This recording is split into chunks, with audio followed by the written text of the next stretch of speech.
The thoughts, opinions, and general overall shade thrown on High at 9 News are those of the individual speakers and not those of High at 9 News, its audience, or its advertisers. The statements made do not constitute medical, legal, or financial advice, and for advice tailored to your specific situation, please consult with a licensed professional. Welcome to the High at 9 News Hour, where you will hear from cannabis industry experts and professionals from around the country talk about important topics while shining light on global issues and discussing cannabis as it relates to politics, regulation and reform, data and technology, science, research and medicine, family and parenting, art, celebrities and entertainment, fitness, sports, mental health and wellness, and plant-based medicines and entheogenics. Together, we are building a stronger community, fighting the stigma and creating change. With your hosts, Jason Beck and Rico Lamitte, joined by special industry expert correspondents from around the country, and daily antics brought to you by cannabis. Coming to you live every Monday through Friday at 9 a.m. Pacific Time and high noon on the East Coast. And thank you all for getting high at 9 with us.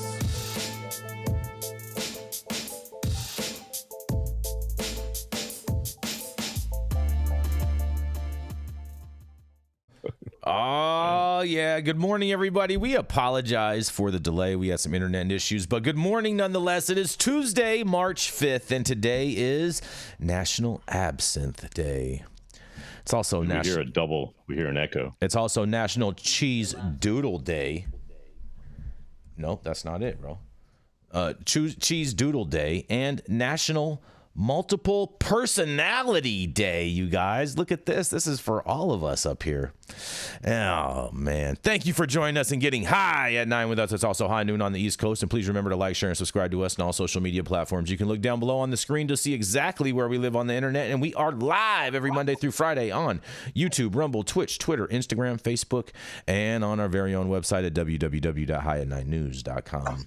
But kicking it off today, that's right, we have the dope dad himself, Mr. Rico Lamitte, who has been patiently waiting to deliver this first tale of the day. That's right, it is the dope dad himself, Mr. Rico Lamitte. Oh, yeah, Jason. Yeah. We can see you today. Look at that. I got the green screen, but, it's still, We're getting there. We're getting there. Oh, he's splitting my screen time with Yarrow now? Come on, man. It's called progress. There we go. I just got beamed into the studio. That's what I'm talking about. That's the gentrification right there. I like that. All right, so I'm gonna keep it quick this morning because we are behind time. So my story is coming out of NBCBoston.com, where Colin Young reported that this morning a request from one Massachusetts pot shop to be allowed to also sell Massachusetts lottery tickets has sparked a broad conversation at the state's Cannabis Control Commission about where to draw the line on the sale of non-cannabis products on retail shelves. The state law and CCC's regulations neither explicitly allow nor prohibit licensed marijuana stores from selling lottery tickets. But the CCC has, by policy, limited the non-product items retailers can sell to cannabis accessories like pipes and things like T-shirts or hats that carry the retailer's brand. So when one of its licensees asked the CCC whether it could go live as a lottery agent, agency staff marked the inquiry up for a full commission discussion last week. Commissioners did not shoot down the idea of retailers selling scratch tickets along with pre-rolls Thursday, but made clear that they are not exactly close to greenlighting the idea either. Here's what Commissioner Bruce Stebbins had to say. It sounds like maybe there's a licensee who's anxious to start doing this or wants to do this, and I can appreciate their interest in seeing some action by the commission. So again, I don't want to say no, but I think it involves more of a discussion with our counterparts at Massachusetts Lottery as well. I think a broader discussion for this commission about where we actually want to play a role as the industry is maturing. What do retail establishments begin to look like? Acting Chair Ava Concepcion said during Thursday's meeting that she would not have supported the request had the commission been asked that day to vote. But it's because of the broader implications.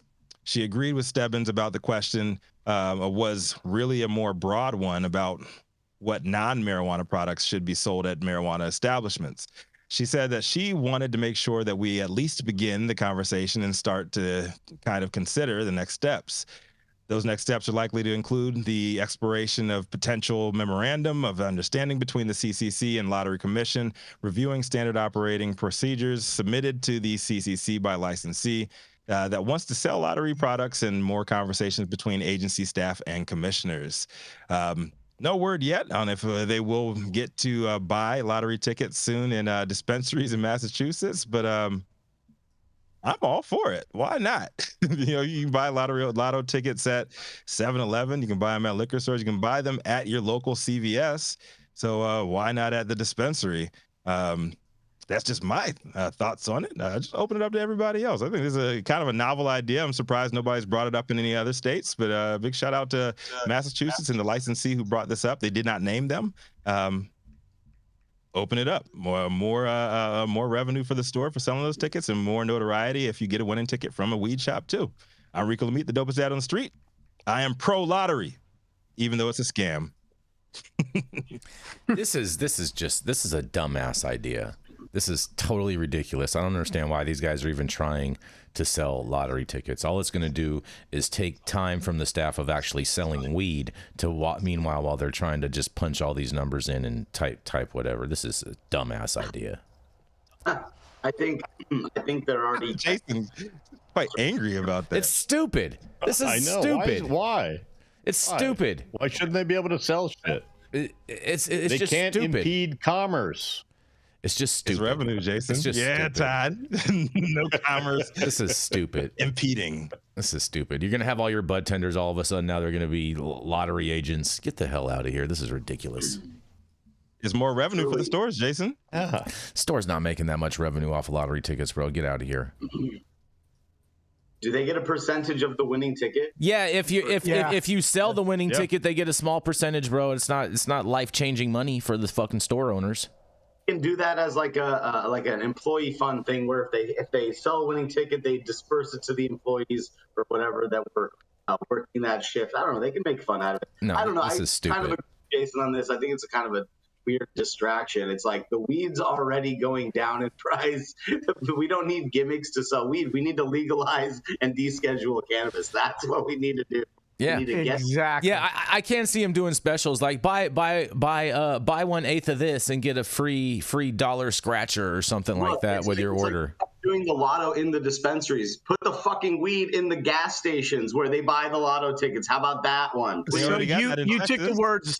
You took the words out of my mouth, Saman, which is if we look at selling lottery tickets in dispensaries as a symptom of the normalization of cannabis retail, then it's a positive thing, because it's just like when you go into a 7-Eleven and you can get a this and you can get a that and you can get a lottery ticket and you can get a bottle of wine. Aside from that, just clickbait. That's all it is. How about going in, getting your Nutter Butters and your Slurpee and a nice fat? Can I tell you why? Can I tell you why, Saman? Can I tell you why? But Jason, why are you trying to stop people from making money? I'm not.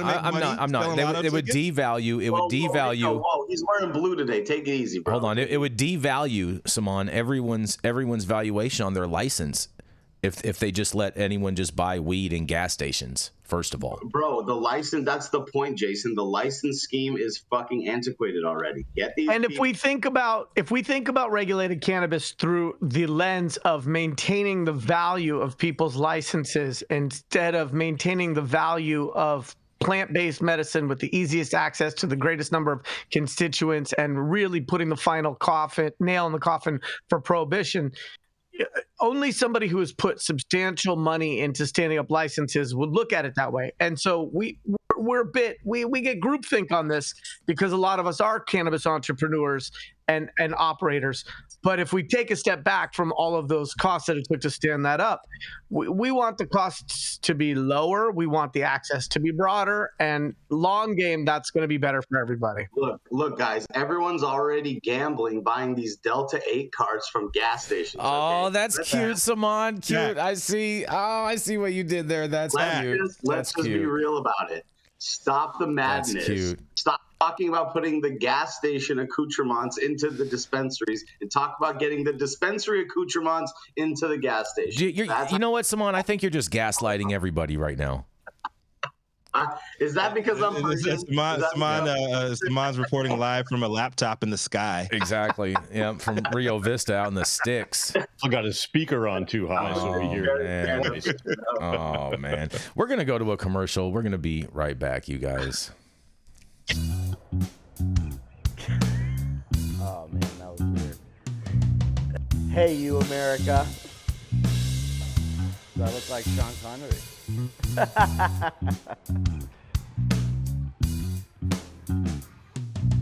Good morning, America. Saman Razani coming to you live from sunny Los Angeles, California with the one and only highest host, Mr. Jason Beck, smoking on the best weed in the world. Did you know that we have an audio-only version of our podcast? You can find it on Apple, Google, Amazon, iHeartRadio, and Spotify. No excuses in 2024. If you haven't checked us out, check it out now. And also, check out what the Prophet's doing in 2024. He's known for smoking the best weed in the world, but also he's against cats making money. Stop it. Stop the cap. All about impeding progress and impeding revenue streams for struggling cannabis entrepreneurs in Massachusetts. Here to break us off with our second story of the day, Jason Beck. Oh, yeah, Rico, man. Oh, man. Oh, man.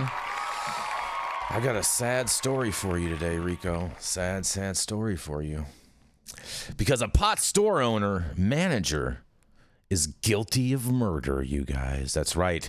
A jury convicts 2 men of killing a dispensary worker and burying the body in 2020, you guys. A jury in Los Angeles has convicted the owner and the manager of a marijuana dispensary of murdering a 21-year-old college student who was an employee at the business. Video recovered by police showed the manager, Ethan Keter Estafian, choking the employee, Juan Carlos Hernandez, inside the dispensary on the night of September 22nd of 2020. Weijia Ping, the dispensary's owner, could be seen in the video closing the back door of the shop, then watching as Hernandez's body went still. Last week, a jury in Los Angeles County Superior Court convicted Estefan and Ping of first-degree murder. Attorneys for Estefan and Ping did not immediately respond to a request for comment, and a student at El Camino College, Hernandez, was paid under the table for his work at the dispensary, VIP Collective LA. He was using the funds to cover the cost of tuition and potential transfer to USC, but the 21-year-old disappeared September 23rd, 2020, promoting a frantic search by his family that spanned most of Southern California. 2 months after his disappearance, police located his body in the Mojave Desert. Jurors deliberated for less than 3 hours, the Los Angeles Daily News reported, and the marijuana dispensary was located at the 8100 block of Western Avenue. Hernandez had worked there for about 6 months. During the trial, prosecutors asserted that Ping and Estefan suspected Hernandez of stealing money and marijuana from the dispensary. The prosecutors cited WhatsApp messages exchanged by the 2 defendants. And video showed Estefan attacking Hernandez and Ping injecting the 21-year-old with a fatal dose of ketamine, prosecutors said. The 2 then took the body to the desert. They were arrested 2 months later after law enforcement recovered detailed surveillance video from the dispensary showing the attack, and a sentence hearing has been scheduled for April 25th, according to court records, you guys. This is just a sad story. I think this is tragic that this has even happened, and the fact that it happened in a dispensary even bothers me even a little bit more than it was just happening on the streets. But nonetheless, I want to hear what you guys have to say about this. This is Jason Beck for the High at 9 News. What do you think about this? Yeah, it's messed up, man. Right? Yeah. Dude. I don't know. There's like much discussion to have about how messed up this is, dude. I mean, this is a dead story. I mean, I just don't. Cute. I don't wish that this be affiliated with our industry. Too soon. Cute, and Yarrow. you know, when you get convicted in less than 3 hours by a jury, that means that there's not a lot of reasonable doubt. Especially in LA right now, the prosecutors don't even prosecute crime nowadays, and yet they're doing this. And and the recordings of it in the store, and if you think that an employee who's been working there less than 6 months is stealing from you, then you don't have good procedures in place, because there should never be a world in which your store practices are so vulnerable to staff that they'd be able to siphon cash or siphon weed. These people don't deserve to be in our industry, and they should have buried themselves in the desert instead of the victim. It sucks. This is lame, but it's definitely not pot related. In my mind, this is the kind of thing that happens when bad people are in any industry. And I wish it could be reported as if it wasn't cannabis news, because it's just the bad portion of humanity. Any thoughts on this, Todd? I mean, it is tragic. I agree that, it just puts a stain on the industry again, where the naysayers go, see all the crime that comes with that. But you're right. It's just bad people. Look, there's bad doctors, bad lawyers. There's bad people in the pot industry. Just the way. But actually, there was no stain, Todd, because they went full Dexter on this guy and they injected him with something. So they injected him with some ketamine. No mess. Yeah. I guess that's a good way to go if you're going to go, right? I wonder if they owned a ketamine shop too. Ketamine clinic. The plot thickens. They were horse trainers. It's okay, guys. They were horse trainers. Well, how do these people do anything when they know everything is on camera? It's just ridiculous. It's just dumb. Yeah. I mean, I'm surprised that these people are so dumb. They could be candidates for office. Oh boy, that's a really good point, especially in California. That's right. They're all Democrats on Super Tuesday, you guys. But we're going to keep this train rolling. We're going to roll right on in to Mr. Todd Denkin. He recently sold his lab for a big old chunk of change, and now he's just here with us today. But he also is starting the Smuggleverse, where you can buy all of your digital dank. That's right, is none other than Mr. Todd Denkin. Thank you very much. Thank you, Jason. And just so you know, DigiPath is still alive and well. And I'm still operating. Oh, okay. With DigiPath. My bad. So you need some testing, come on down. My bad, Todd. You got your testing. I thought you plan on sold it. opening in the California market soon, and in Colorado market soon, and we're also in Arizona. Colorado has a market? Enough of a commercial. Colorado has a market? Right. I don't know. That's what I'm hearing. Anyway, your guy is mentioned in my story because Chinese gangs are overtaking U.S. weed market, and the CCP connection raises alarms. Chinese gangs are behind thousands of illegal weed farms across the U.S., sparking fears that the Chinese Communist Party could become new cannabis kingpins. These gangs have set up thousands of illicit weed farms across the U.S. They begin to challenge Mexican cartels for supremacy as America's cannabis kingpins. Authorities in Oklahoma, Oregon, California, New Mexico, and Maine have all been battling a surge in Chinese weed farms, some thought to be linked to criminal gangs known as triads. The spread is seemingly uncontainable, with police in Penobscot County, Maine, last week arresting 3 Chinese nationals at a weed farm, seizing 40 pounds of cannabis alongside $3,700 in cash. It is thought to be one of around 270 weed farms worth more than $4 billion that have sprung up across the state since it legalized marijuana in 2020. Local law enforcement has carried out multiple busts already this year. Meanwhile, around 2,000 suspicious marijuana plants in Oklahoma have been linked to China, accounting for 2/3 of weed farms under surveillance, state narcotics police said. Earlier this month, a Chinese ringleader was sentenced to life in prison after pleading guilty to fatally shooting 4 people at an illegal medical marijuana operation in Oklahoma. Mexican cartels have long dominated the market for illegal weed in the U.S., but officials now warning that Chinese funding for such operations is skyrocketing. It's not known whether the money is coming from groups connected to the Chinese Communist Party. Experts have pointed out that triads are usually only allowed to operate if they agree to act as informal enforcers for the government. Last year, a Homeland Security memo leaked to the Daily Caller attributed the growth to Asian transnational criminal organizations, with one official raising the possibility that profits are being funneled back to Beijing. These immigrant workers have alleged that they were lured into northern New Mexico under false pretenses and forced to work 14-hour days in an illegal marijuana plant backed with funds from a China-based energy giant, according to a lawsuit filed last year. Operation was shut down by police in 2020, but those behind it moved to Oklahoma, taking many of their workers with them before the farm was also busted in 2022. The crackdown in southern and western states has put forward as one reason for the explosion in weed farms in Maine.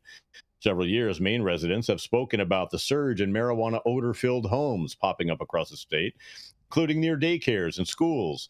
Chinese owners who speak little to no English have allegedly earned a notorious reputation throughout Maine for spending thousands on cultivating equipment, namely by demanding items from their phones. Homes have been identified as part of the extensive statewide apparatus appear to be found in everyday sleepy suburbs, yet are said to have plaguing their neighborhoods as strong marijuana smell emanates even from a distance away and are fitted with extensive electrical upgrades. Experts estimate that a standard 2,500 square foot home can produce upwards of $3 million of marijuana per year. The profits are allegedly sent back to China, while some of the ill-gotten gains remain in the U.S. to keep up criminal activities.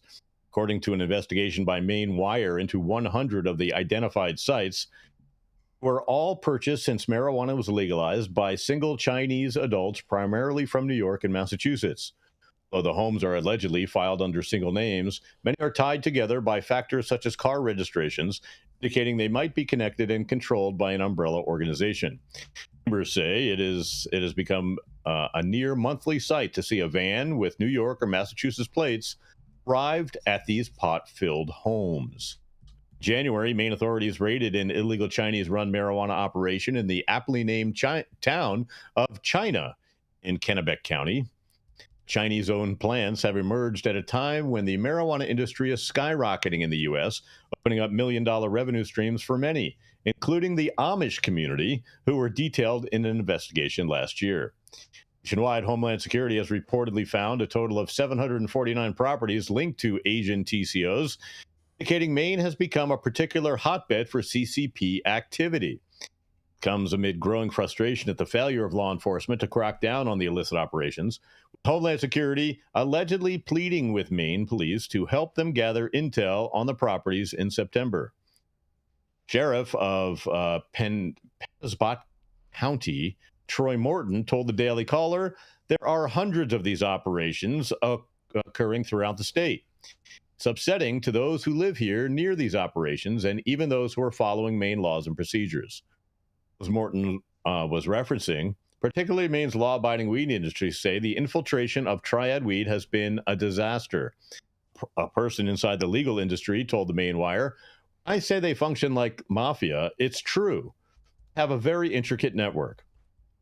In the legal weed industry say that they've been forced to become extremely selective to avoid using Chinese-grown marijuana, as it often found to contain harmful chemicals, including pesticides. Harmful elements to the product is another example of the struggle law enforcement have had in clamping down on illegal marijuana grown by illegal immigrants. Regardless of where the individuals are from, the true problem involves conflicting state and federal laws, Morton said. Also have little to no oversight, allowing for criminal activity to occur at a high degree. Oh, what the one thing wrong with Chinese pot is that half hour later, you want to smoke again. I'm Todd Denkin with High 9 News. What do you guys think? Oh boy, the CCP onto the THC. Boy, I don't even know. I don't think this is news. I think this is just another story of stuff that we've heard about. But the reality is, there's a lot going on in this story. It's not just about cannabis. It's a lot about geopolitics, and I think that there's a reason why there are so many organizations that might be not on the legal tip, but I don't want to say nefarious. I think some of these people are just legitimately people. I think that there are some issues with some of these organizations coming into this industry and exploiting it like the way they are. But at the same time, that's exactly why every week on the show when I get on here, I talk about descheduling cannabis. If the government took time to like actually reflect on what's happening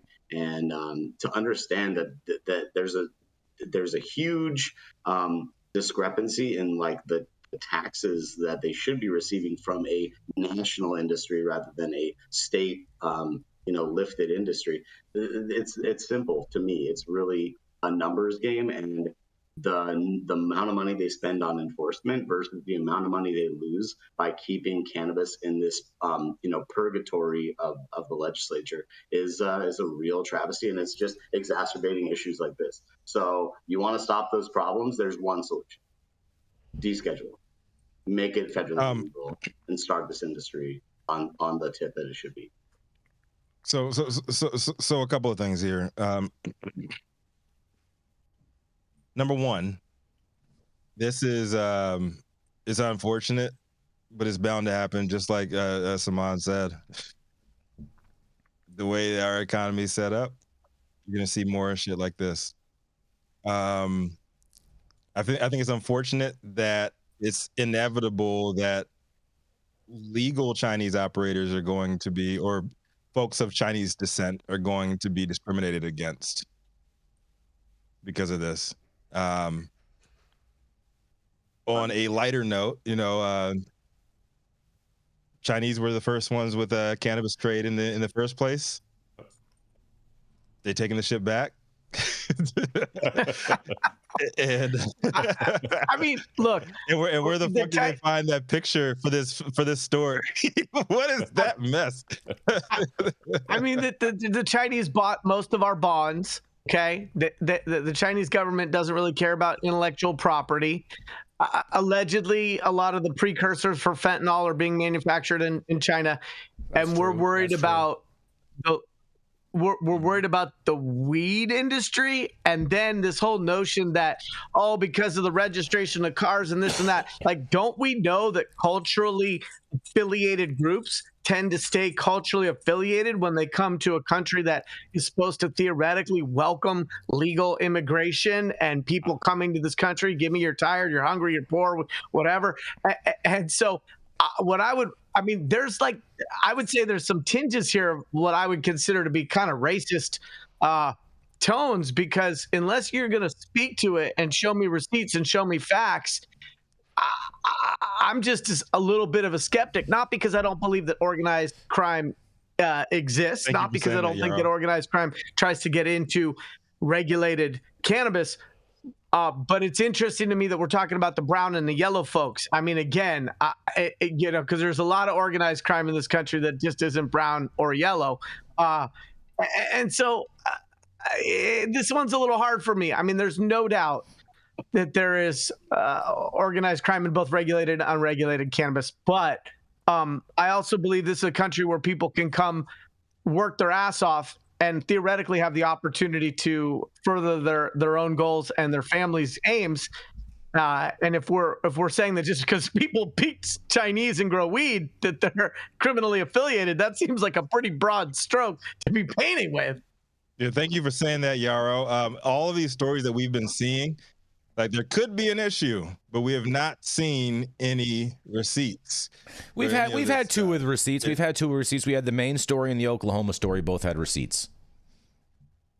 Oklahoma story had 0 receipts, Jason. There was tons of receipts. They were talking about the asset forfeiture that they took. They took millions of dollars. No, they did not. Yeah, they did. No, they did not. In the Oklahoma story, they had 0 receipts. It was just, how do you have 0 receipts when you seize over $1 million in cash? All these Chinese farms popping up, and they're all tied to the CCP. They had 0 receipts that they produced when they were saying this stuff. And we've all seen plenty of cops get on the news and say a bunch of stuff and paint. I agree with that part. I just don't get how seizing $1 million is not receipts. Well, but the reason why it's not receipts, Jason, is because any evidence that is used in an allegation is different than what is eventually proved in a criminal trial. They did go through all that. They didn't go through the details. They said there was like $1 million in cash or some shit. No, they didn't go through all that, Jason, because that guy hasn't been proven guilty yet, and they were making statements to the press about a pending criminal process. And remember, his lawyer was like, "Oh, he doesn't have a job. He lives at his girlfriend's house." Yeah, you're Don't correct. start with me. I follow these details. Yep. Good job, Yarrow. Good job. And so what makes this country great, and one of the very few things that makes this country great, is this notion of innocence until proven guilty. That's correct. Okay. And anytime we have law enforcement or prosecutors playing to the press, we need to wonder why they think their job isn't just to do their job and to stay in their lane and to create guilty verdicts through a jury process. And anything outside of that, we can cover it. But let's cover it with a grain of salt the size of the Rock of Gibraltar, because we know. I do have to say, Yarrow. We don't call you and the Massachusetts commissioner. Got to stop calling Chinese people yellow. We ain't on. I did not call Chinese people yellow. I said brown and yellow skin. And so what I was trying to talk about is that rainbow of colors. Hold on, Wiz Khalifa did a whole song about that. With this notion around the different colors of races. And so I don't find that to be disparaging. I think you need to play back the tape, listen to the nuance of what I said, and understand that what I'm talking about is racism for organized crime for people whose skin color is not white. Yarrow just means everyone has jaundice. Rico, don't worry, it's all good. We don't have to beat him up. We don't got to beat him up. I'm gonna name my second born jaundice. But let me just bring up one more point here before we get off this. All right, come on. I just think it's hilarious that it's like everyone's so worried about like Chinese nationals coming in to like in the pot industry. Meanwhile, we've literally sold every pig farm, chicken farm, and cattle farm to a Chinese company who is based in China. So why are we concerned about this? Why is this news? We've literally done this to our entire country, all across the country, all the farms, all the farm. NAFTA. We've sold it all. This is what the American dream is. Just like the last story. And when you tie it to the pot industry, now it's salacious. Oh, boy. Yeah, exactly. George H.W. Bush and Bill Clinton. Is their fault. Bill Clinton and George H.W. Bush. Yeah. Say Chinese and pot in the same sentence, then bait. All I have to say, everybody, I just say be careful. You might want to start learning Mandarin or Cantonese. I don't know. Yeah, for sure. I mean, you will get paid a lot more. I don't think the allegation is wrong. I just are not hearing any facts, and so it just feels like when we decide that facts don't need to be a part of allegations, boy, that's a really slippery slope. Well, there was a Chinese ringleader sentenced to life in prison after he pleaded guilty to fatally shooting 4 people. There's that guy. Yeah, it's like Jason says, don't let facts become the enemy of the good. Yep, that's right. Don't let the good become the enemy of the bad, Rico. So, Todd, are you talking about that guy in Oklahoma who went a little postal and then just you talking about that guy? Okay. Yeah, that guy. That guy. Yeah. So apparently he's a Chinese ringleader. See? Look at that. And on that, no, I really like that movie Shang-Chi too. Since Shang-Chi and the 10 Rings, that's my shit. Since it is Super Tuesday, I guess the only thing we have to do before we go to the commercial is for me to say China. China. Yeah. The Control Tower from Highly Educated has perfected the dab. Utilizing the concept of thin film evaporation, you can waste none of it and taste all of it. The micro texture of the SE pillar increases nucleation at elevated temperatures. And with the tower propelling at 2,600 RPMs, it's certainly the most efficient dab experience to date. The Control Tower from Highly Educated.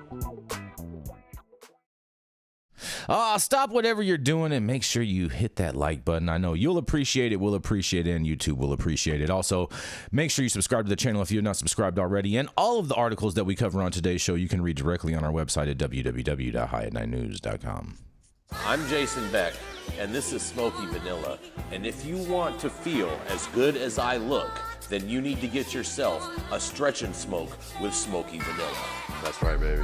I'm Smoky Vanilla. With my background in kinesiology, I'm a sports massage therapist and stretch coach. I focus mostly on athletes who have chronic pain or injury due to their sport, or the legends of the chronic in the game, baby. Oh, yeah, you know what it is? We just stretched and now we're gonna smoke, because you know what it is. That's right. I love intuitively creating a session based on the individual I'm working with. We'll go through a few assessments, look at the past health history, injury, or anything that's still affecting you today, and create a customized session just for you. Let's go.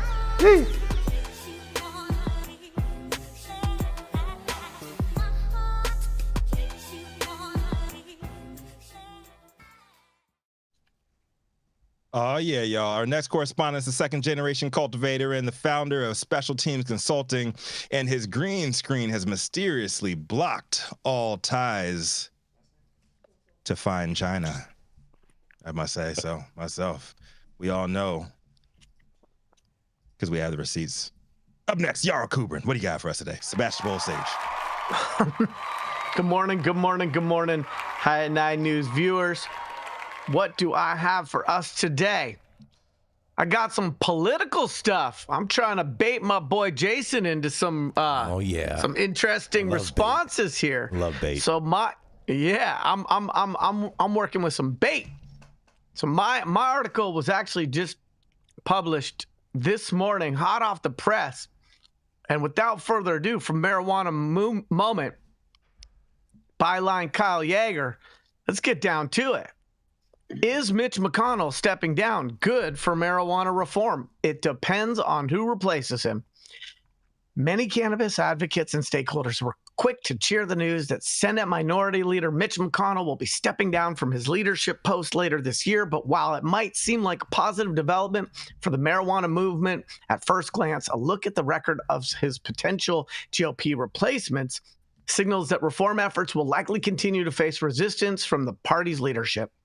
McConnell, the longest-serving Senate leader in history, has earned a reputation as a ferociously anti-marijuana member, despite his work championing the legalization of hemp under the 2018 Farm Bill. He's firmly opposed even modest marijuana reform, proactively preventing the advancement of the bipartisan legislation to ease cannabis businesses' access to the banking system, for example. That record helped explains the enthusiasm of the industry after he announced his retirement from leadership last week. But so far, there has been very little public analysis of the cannabis policy records of his potential successors. Members who've indicated they'll be throwing their hat in the ring include Senate Minority Whip John Thune, former Whip John Cornyn, and GOP Conference Chair John Barrasso. Former President Donald Trump has reportedly been pushing Steve Daines, who chairs the National Republican Senatorial Committee, to join the race. That would no doubt be welcomed by the cannabis industry, given his chief sponsorship of marijuana banking reform legislation, but the senator has not committed to seeking the leadership position. First, a look at McConnell's record. As Majority Leader, McConnell did help usher in the federal legalization of hemp, a crop that he had hoped Kentucky farmers and businesses would capitalize on. But he's been clear that he's no fan of marijuana, which he calls hemp's illicit cousin, which I choose not to embrace. That's funny. I thought you guys were all about the illicit cousins in Kentucky, but never mind. After Democrats reclaimed control of the Senate, promoting Senator Chuck Schumer to Majority Leader, McConnell took credit for helping to quash efforts to pass the Secure and Fair Enforcement Safe Banking Act through a large-scale defense bill. He's routinely criticized Democrats' marijuana position, condemning then-House Speaker Nancy Pelosi in 2020 for calling cannabis a potential therapeutic in the treatment of the COVID. And the year prior, McConnell accepted an honorary machete that was used to chop down thousands of marijuana plants. To be sure, the legalization of hemp under McConnell's leadership is a critical piece of his cannabis legacy. But for advocates and stakeholders, it's a record besmirched by an obstinate refusal to go any further, even if that simply meant freeing up industry banking access under legalization that has cleared the House in bipartisan fashion in at least some form of in at least 7 times now, okay? Even so, the GOP leader's potential successors aren't likely allies of the movement either. Senator Minority Whip John Thune, as the Senate moved to advance the marijuana legalization bill of 2021, Thune said that cannabis reform is, quote, something we'll have to grapple with here, unquote. But he's consistently opposed even modest proposals to allow the marijuana industry banking. He called the Democratic-controlled House proposal to include cannabis banking reform in a large-scale coronavirus relief bill crazy stuff in 2020, complaining in a floor speech that the text of the underlying legislation mentions cannabis more times than jobs. not knowing cannabis and jobs often go hand in hand. In case Democrats didn't realize, Americans aren't suffering from a lack of cannabis right now, Thune said. They're suffering from a lack of employment. He also said that Democrats' push to advance a marijuana legalization bill was a great illustration of the gap in priorities. While Republicans are continuing to negotiate on COVID relief, Democrats are holding votes on Tiger King bill and legalizing cannabis, he said. Let's get serious and do our job for Americans. Back in 2014, Thune said that while he understands that people have strong opinions on both sides of the debate, I do not support legalizing the use of marijuana. Jason, start thinking about your rebuttals now. Currently, the medical benefits of the use of cannabis are still inconclusive, and I believe we must be careful not to increase the availability of marijuana and the use of marijuana for non-medical reasons, the senator said in a constituent letter. However, I support the development of alternative medications that will provide relief to patients without opening the door to substance abuse, like OxyContin. The next year, he called legalization a dangerous path, adding that voters who enacted the reform in Colorado are going to pay the price for it. And in 2021, Thune acknowledged that cannabis is in an area that's still evolving and our country's views on it are still evolving, adding that how we deal with it nationally, I think, is still open for question. For what it's worth, voters in Thune's home state of South Dakota approved a marijuana legalization initiative on the ballot in 2020, but it was overturned by the state Supreme Court. Voters subsequently rejected a 2022 legalization proposal. Next up for consideration, Senator John Cornyn from Texas. Like Thune, Cornyn has tentatively acknowledged that federal marijuana policy should be evaluated, calling the cash-intensive nature of the cannabis industry a real threat in 2019. However, he said that the Senate should first hold a hearing on the public health consequences of ending cannabis prohibition before advancing legalization to resolve the financial services problem. Cornyn characterized Schumer's plan to advance cannabis banking legislation last year as wishful thinking. He later led a letter to Senate leadership that argued that the Secure and Fair Enforcement Regulation, Safer Banking Act would result in the cannabis industry producing higher potency cannabis products that be harmful to youth and compromise the integrity of the United States banking system. Despite having repeatedly talked about the importance of promoting cannabis research, Cornyn objected to advancing a bill to accomplish that on an expedited basis in 2022. He also raised an objection to attaching an intelligence bill to the National Defense Authorization Act in 2022 if it included a Democratic-led provision to prevent security clearance denials over marijuana alone. Cornyn also said in 2019 that claims about the therapeutic potential of marijuana reminded him of decades-old tobacco industry advertisements asserting that the product had medical benefits. And last year, he tweeted a link to an article claiming that many Americans wrongly believe exposure to marijuana smoke is safer than tobacco. From 1999 to 2020, more than 920,000 Americans died from a drug overdose, Cornyn said in a 2021 constituent letter. I am concerned that marijuana legalization will make this epidemic worse. Senator John Barrasso. Barrasso voiced opposition to including marijuana banking legislation in a 2022 manufacturing bill, as well as a 2020 coronavirus relief measure. The bill championed by Pelosi reads more like a marijuana measure than a pandemic measure, he said of the latter legislation. That's because it includes the word cannabis 68 times, more often than she mentions jobs and hiring. The important thing about getting our country open, getting our communities back. In 2022, he and other GOP senators released a public service announcement about fentanyl, including claims that it is being laced into marijuana and other drugs. Also that year, Barrasso, who represents one of the only states in the country that has not legalized marijuana for recreational or medical purposes, even for limited CBD access, wrote in a constituent letter that he understands the impact of a lifelong struggle with pain on people's lives, but there remain legal and proven ways to safely address those concerns as opposed to the unfettered use of any cannabinol or marijuana product. As noted, Dane's name has also been floated as a possible contender for the leadership position. In stark contrast to Thune, Cornyn, and Barrasso, Dane is the prime GOP senator sponsor of the Safer Banking Act to allow cannabis business to access traditional financial services. However, as the chair of the NRSC, Daines is reportedly focused on ensuring the party's success in the upcoming election and doesn't have immediate plans to compete for the leadership spot, Axios reported. Also, while Dane's sponsorship of the cannabis banking bill makes him a standout among the other leadership contenders, he has taken pains to distance himself from the broader push for federal legalization. Dane's also filed legislation last September to prevent federal agencies from rescheduling cannabis without tax approval from Congress amid an ongoing review directed by the Biden administration. Daines, Thune, Corn, Barrasso, and McConnell all voted last year to block legislation focused on expanding research on the benefits of medical cannabis for military veterans from advancing to the Senate floor. So the reason why I picked this article is because it is Super Tuesday, and I wanted to do shots fired and ask my friends on the red side of the aisle during Women's Month, if Republicans are for personal liberty, personal freedoms, and personal choice, and we take a step back from the rhetoric and look at the record, why do women not have control over their bodies and have deeply confidential choices with their doctors? And why does it look like the entire pack of proposed Republican senator replacements for Mitch McConnell all seem incredibly comfortable staying in the obstructionist lane and using the rhetoric of yesteryear in their rationalizations and justifications for not being passionate about cannabis reform? And how then do people who support advancement still feel comfortable affiliating as Republicans? This is Yarrow Kubrin, High at 9 News. Shots fired, Jason. What you got to say? I know. I was gonna say, who's that aimed at? Yeah, you weren't firing no shots, bro. You're just firing off your load, trying to see. Shooting at ghosts in the dark over here. What you got to say about that, Jason? What you got to say about that, Jason? What do you mean? What, Marijuana Mitch is going to retire?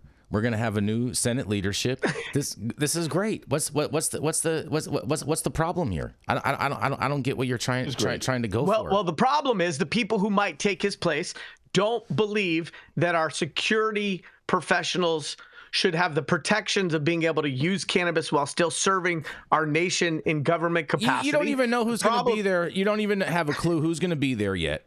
Okay, so you're just speculating right now, like the other article was speculating, okay, and just grouping everybody all together, and you're not even allowing for anyone to evolve on this issue at all, Yarrow. You're just condemning, and not allowing for anyone to evolve. Going by history. Yeah.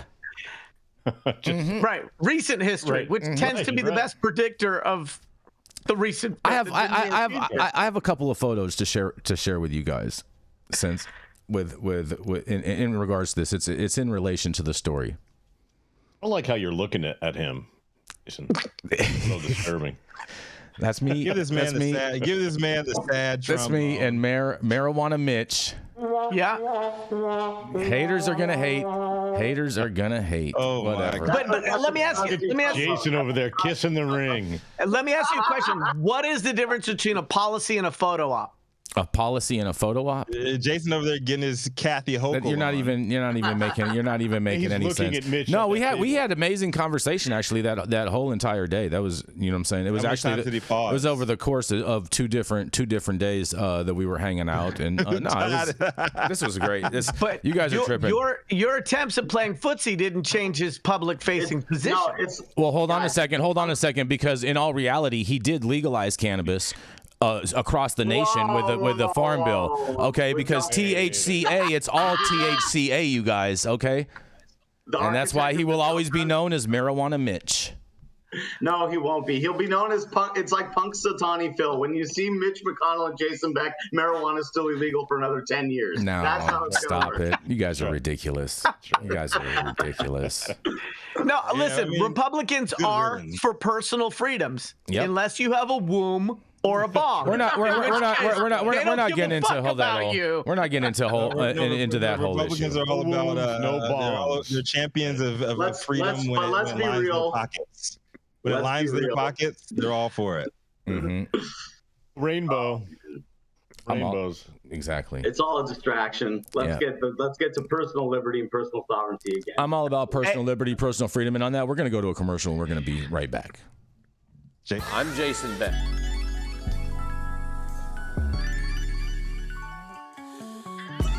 Get ready for the 20-year anniversary celebration of the Emerald Cup. The Emerald Cup will be held at the Henry J. Kaiser Center for the Arts in downtown Oakland, May 4th and 5th. Get your tickets now for best pricing. Cannabis categories include flower, pre-rolls, solventless concentrates, solvent concentrates, cartridges, edibles, topicals, tinctures, and alternative cannabinoids. So enter early for your chance to be a winner at the 20-year anniversary Emerald Cup competition.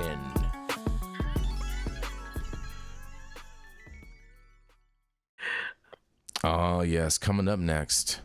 He's an extraction expert. He's over there in the lab in Rio Vista, and he's also the man that reminds women over 50 how to say hello again. That's right, it isn't another than Mr. Saman Razani. Hello, hello, hello. Yeah. Sorry for the delays today, but we appreciate all you guys rocking with us deep into the 10 o'clock slot. We know we've been in there, but it's okay because it's a takeover for High 9 News. Okay, so that's what it is. Just give me 1 second here to find. Saman, you've had the whole show to have this ready. I know, Jason. But we had such a enthusiastic conversation today on so many topics that I was very. You guys got Saman all excited and flustered and. You gotta give him a break, man. This is a story from MJ Biz Daily. We have New Jersey in the spotlight today. New Jersey surpasses 100 marijuana stores, projects $1 billion in sales. New Jersey governor's office. The New Jersey's governor's office is celebrating the opening of more than 100 marijuana stores in the state. The New Jersey Cannabis Regulatory Commission's website lists 102 medical cannabis dispensaries and adult use stores, according to news release. I like how they differentiate the dispensaries versus the stores. The commission's executive director, Jeff Brown, said he expects regulated cannabis sales to exceed $1 billion in 2024, according to Iceland-based news outlet NJ.com. I hope I pronounced that right. In 2023, adult use sales in New Jersey totaled more than $673 million, and MMJ transactions were more than 99 million. When adult use sales launched in 2022, the total New Jersey market was projected to be worth $2 billion. Multi-state operators who were already operating in the medical market were the first to receive adult use licenses. More recently, critics have alleged regulators aren't processing license applications quickly enough, and that New Jersey's fledgling adult use market is caught in a doom loop, in quotations. Reaching 100 cannabis dispensaries is a huge milestone that shows we are headed in the right direction, Governor Phil Murphy, a Democrat, said in a statement.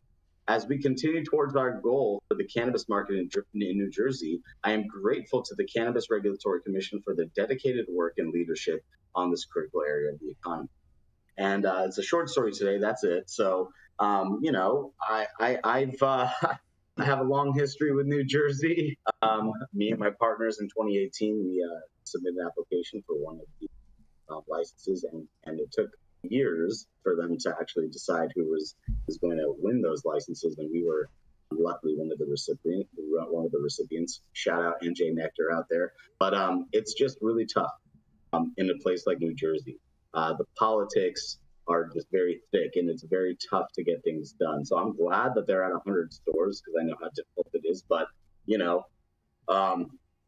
it's an unfortunate reality for a lot of the patients and just people that want to use cannabis as an alternative medicine or just an alternative recreationally to alcohol or what have you.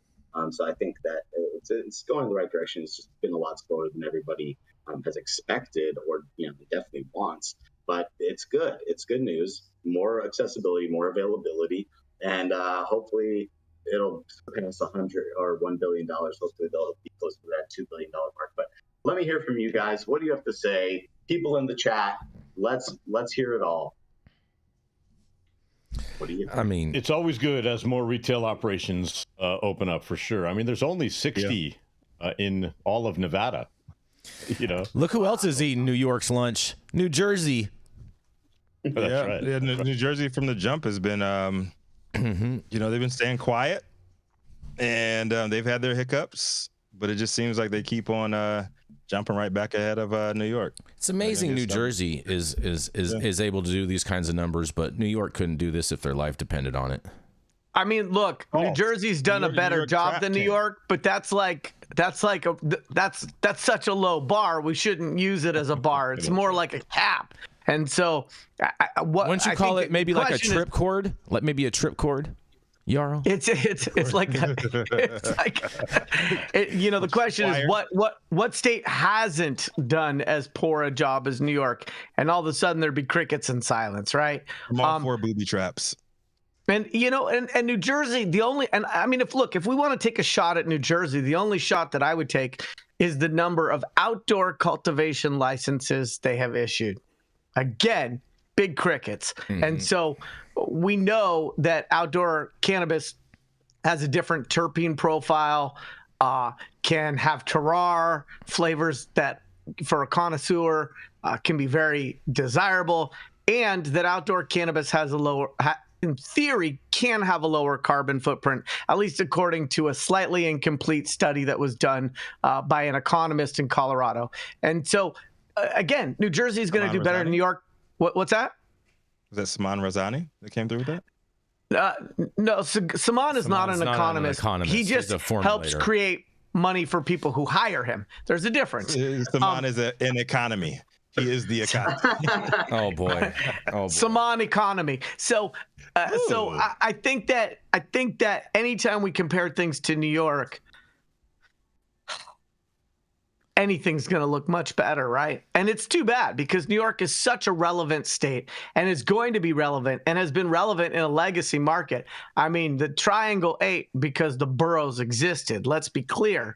And there's always been a deep East Coast, West Coast cooperation and synergy.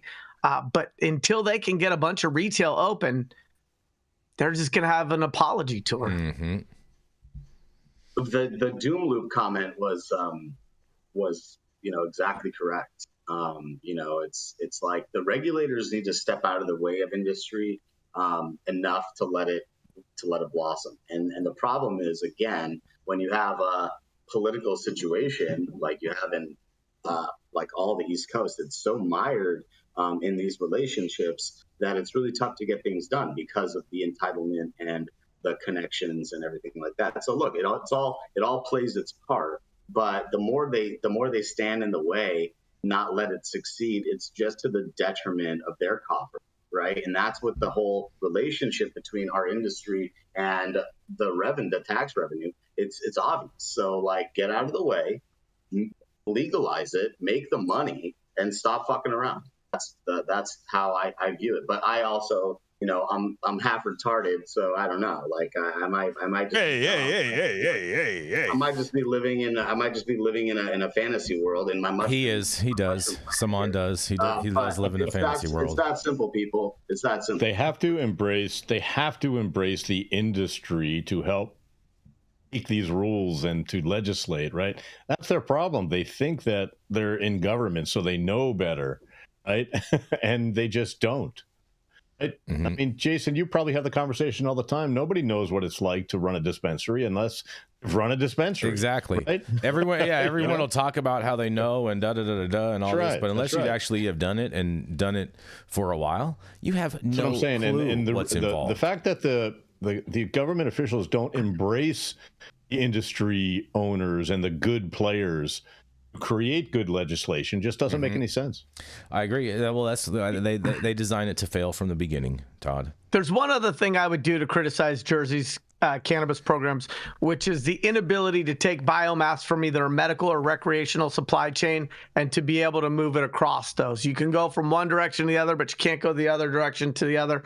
I think that that's a missed opportunity to continue to allow for access and lower cost cannabis for the customer / end user. Yarrow, in answering on that, James of Flatbush in the chat, he says, at least New York got home grow.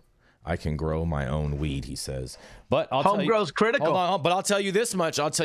Don't let regulators hear that, because they definitely will make that correlation of home grow and the illicit market in New York's market, and try to say that is as another reason for them to try to eliminate home grow in municipalities that come online. So be careful with that one. Yeah, they're going to put up all kinds of roadblocks, like in government housing, you're not going to be able to grow weed probably, and those types of situations. So it's like, it's becoming more accessible, but it's not free. We're a long way from free. It's accessible, and I think that's the kind of the story with my keen, sharp news insight that I'm seeing is this accessibility is what we are voting for when we're voting to legalize cannabis. Mm-hmm. We're voting for freedom of choice, and we're voting to be able to cultivate a plant in our garden in the backyard, and without a privacy fence that's like 10 feet high and whatever. It's, this kind of stuff is ridiculous, and we're letting it happen. That's the real truth, is we're just letting it happen to us. No one's really standing in the way. No one really cares. Everyone's just trying to, focus on their little piece, and I get that. But as a community, to push forward, we all got to be. So he talked about freedom of choice. He talked about weed people. And on this month where we celebrate women, let's not forget that freedom of choice should extend to women's right to have reproductive options that are between them and their doctor. Yeah, we're not an abortion show. We're a weed show. For the people, and weed for the people. Yeah, weed for the people. I'm with that. I'm gonna roll into this final story for you. Saman, this story is for you, okay? Especially when I found this story, I definitely thought of you, and I'm surprised you didn't. Persians are smuggling cannabis into Mexico. Yeah, I'm surprised you wanted to talk about New Jersey and over this one, but nonetheless. Report shows inflated THC levels on cannabis products across Oklahoma, you guys.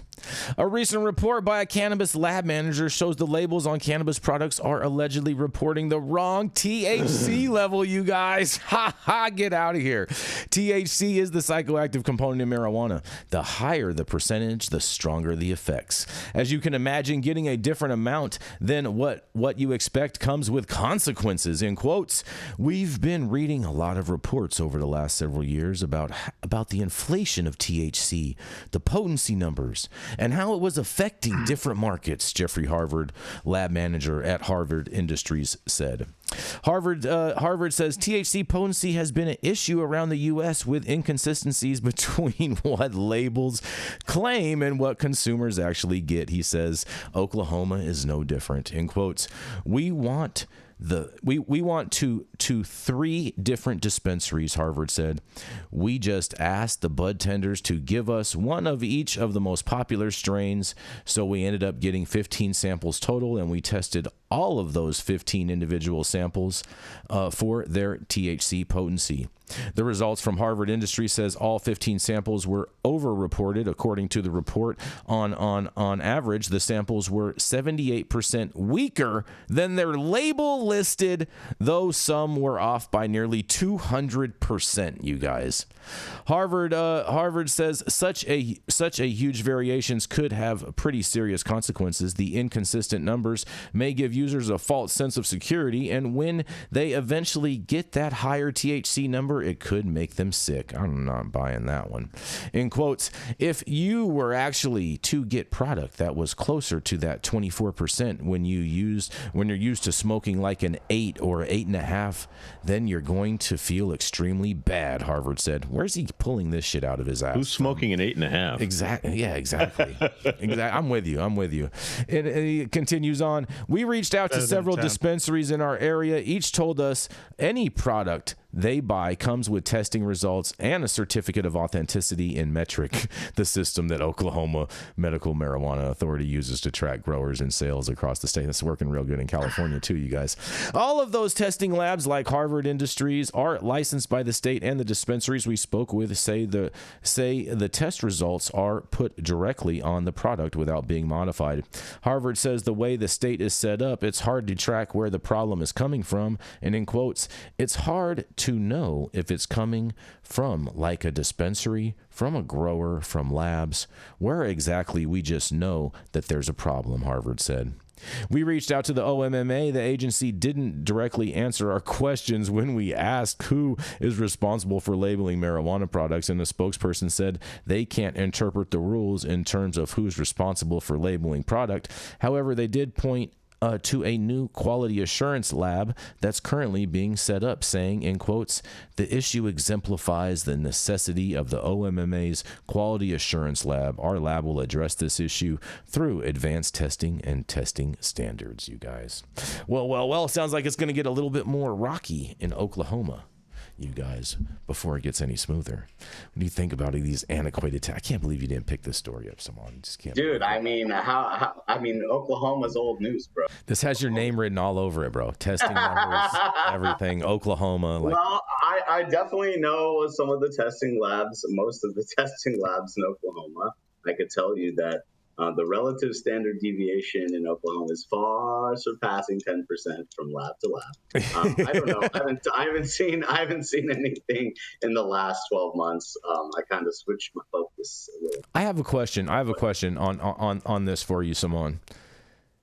How do you get results that are over 200% inflated? I don't understand how they come up with that number. That doesn't make sense to me, because really you're always simple. It's 100% of what you have as far as. Well, it's just their standard was half as pure as their actual, sample. So that's how that happens. So it's common, but the common, Todd can probably speak to this better than I can, since he's been, literally just like in it for the last how many years, Todd? I think that there's many different things, Jason, but mainly it's the standard they're using, right? Because that's how their machine is calculating the purity of whatever compound that they're testing. It's based on that standard. So that's one. Two, the equipment calibration has to happen basically daily. Or if not daily, every other day, right, Todd? It's like you run a whole day. QCs have to be passed. You do a calibration and you use that calibration, for a week or sometimes 2 weeks. But you have to run QCs before every run and after every run, right? Exactly, just to make sure your test was correct and the results you're getting are verified. It's correct. Yeah, we run standards and cleaners. All of these labs have to be ISO approved. I'm not sure what the law is in Oklahoma, but any reputable lab is ISO approved because you have to be. No, they're all ISO approved, but that doesn't mean that there's no mistakes. Oh, and we were talking about it before. Just like there's bad doctors and bad lawyers, there's going to be bad lab operators. People are in this to make money. You can buy results in some places. It happens. We know it happens, right? So. But those results are criminal. When we're overtaxed and the consumer is still focused on potency because 100%, they conflate potency with value. And if you're 78%, is it the lab doing it, or is it the cultivator? Yeah, no, it's the how would a cultivator increase the THC percentage in a lab test? Are they comparing the label to the COA? Or they just No, I think they're comparing the COA to a new lab test is my takeaway. I did click on the link of the article, and that's criminal. Show me another industry where I could go, if I'm going to buy Parmesan Reggiano or whatever from Italy, and you throw some Kraft cheese in there, you are bait and switching me. It's the same as maple syrup or olive oil or some these other incredibly valuable. It's a little cheese cut. But that's the name of the game with marketing, right? It's like they make rules about this. So like Kona Coffee, for instance, I was having a good discussion with my boy Kevin. Kona Coffee, you don't even have to be 100% Kona Coffee to be labeled. You can be less than 50% to be Kona Coffee. Exactly, it's more than 10%, right? It's like, but that's because the Kona Coffee industry has sold out the consumer by agreeing to that. And as a cannabis industry, we should not agree to such variations in accuracy. Otherwise, all we're doing is supporting the trap. Until there is standardization across the board, right, it's all going to be different. Right? Exactly. So there's standardization in every other form of testing, whether you're testing pee or urine or whatever the fuck else you're testing. But get your mind out of the crotch, Todd. It's hard to with this crowd. We're way over time, and before we start talking about golden showers, and Jason gets his panties all in the bunch. Oh boy! So have you seen the tape? We're gonna close it on out. Thank you all for joining us for yet another episode of High at 9 News. You can catch us live weekdays 9 a.m. Pacific, high noon on the East Coast. Big shout out to our super fans showing love, getting their comments posted live on the big screen. Our live audience and online supporters catching us across all media platforms, tuning in each day to the headlines of chaos, also known as the developing cannabis industry. To our vetted correspondent team tuning in from all over, bringing us much needed variety of perspective and your respected opinions to the table. We love you all. Our production team, Cloud Media Partners, sponsors keeping our lights on and our AV struggles to a minimum. I know we were a little late today, y'all, and I appreciate everybody for sticking with us. We got the internet together, and we got Adam and back there feathering the shit out of his hair. And we gotta still love that. Yes. Mm-hmm. You know, as always, Cannabis Sativa L, the reason we show up to read these stories every single day. Thank you too. It has been Tuesday. What is today? Tuesday, March 5th, 2024. The show's over. You all been blessed with top industry headlines. Hope it's enough for you to put in your pipe and smoke at least to tomorrow. And I hope that that shit you put in that pipe is approved by ISO Lab. And give it the last. Don't forget, Rico. Approved lab. Hold and on, give Rico. that last story. I'm gonna give the last shout out Hold on. to. I got one thing I gotta say. What you got for these people? I got one thing I gotta say. Read your COAs, people. Read your COAs. Right. I do have one thing I got to say real quick, everybody. We do want to dedicate this show to the life of Rory Gold. He was the owner of Arborside out in Michigan. Apparently, he recently passed a few days ago, and so we want to send our condolences out to him and his family, everybody, and we're sorry for the loss. Yes, we are. Why don't we just end with that? So we don't have a happy quip after the death of this. Bring him back up, Todd. Bring him back up. No, I would say check your COAs, people. You know, most people who go to a dispensary don't even ask for the COA because it takes the dispensary owner, 40 minutes to go find it. But ask for it so you know what you're getting, and or don't know what you're getting. Hey, that's true. But if you're using DigiPath Labs, you'll know what you're getting. Oh, I see what you did there. I see what you did. Love the plug. Let's see what you did. Hey, right? Aimless plug. Yes. No worries. Peace and love, everybody. Be good to each other.